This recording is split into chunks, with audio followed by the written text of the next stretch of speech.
សែនតោកយ៉ាងលំបាក់លំបិនកងលោសុំបុកគ្មានបាកូនច្បងរ៉ាប់រងគ្រប់យ៉ាងបងខំចិត្តត្រូវឈប់រៀនគ្មានជំរឹងម៉ែចូលរៀនឲ្យប្អូនសិក្សាខ្លួនចេញធ្វើការ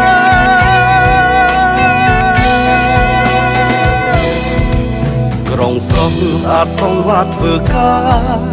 ទឹកនេត្រាពេលនឹកម៉ែនឹកប្អូននឹកស្រុកនឹកស្រែឃ្លាតកាយឆ្ងាយម៉ែចាស់ខិតខំធ្វើការរាល់ថ្ងៃរកកំរៃផ្ញើទៅផ្ទះអាណិតម៉ែចាំងមានជំងឺជឿយូរថ្ងៃខែរស់នៅនឹងប្អូន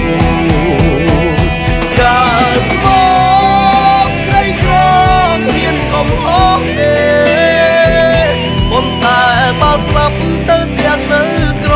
ទៅជាកំហុសដូនដាក់ចិត្តកាយខំធ្វើការលំបាកយ៉ាងណាក៏ដោយចុះមិនចោះចាញ់អំណាចព្រមលីខានតាមផ្ដន់ទី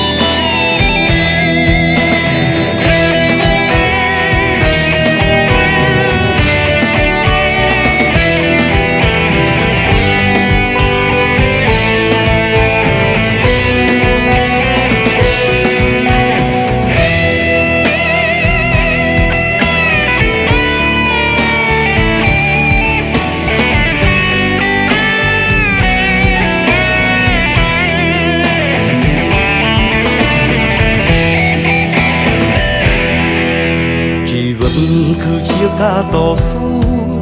ពាក្យម៉ែកូនចាំជានិច្ច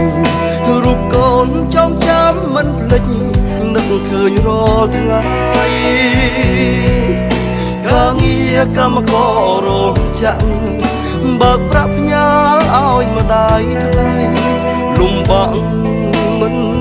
ធ្វើដើម្បីម៉ែដើម្បីប្អូនរៀនកូនខំតស៊ូកើតមកក្រីក្រគ្មានកំហុសទេប៉ុន្តែបើស្លាប់ទៅទាំងនៅក្រទៅជាកំហុសដូនដាក់ចិត្តកាយខំធ្វើការលំបាកយ៉ាងណាក៏ដោយចុះមិនចោះចាញ់អំណាចព្រមលីខានតាមផ្ដន់ទីកើតមកក្រីក្រគ្មានកំហុសទេប៉ុន្តែបើស្លាប់ទៅទាំងនៅក្រទៅជាកំហុសដូនដាក់ចិត្តកាយខំធ្វើការ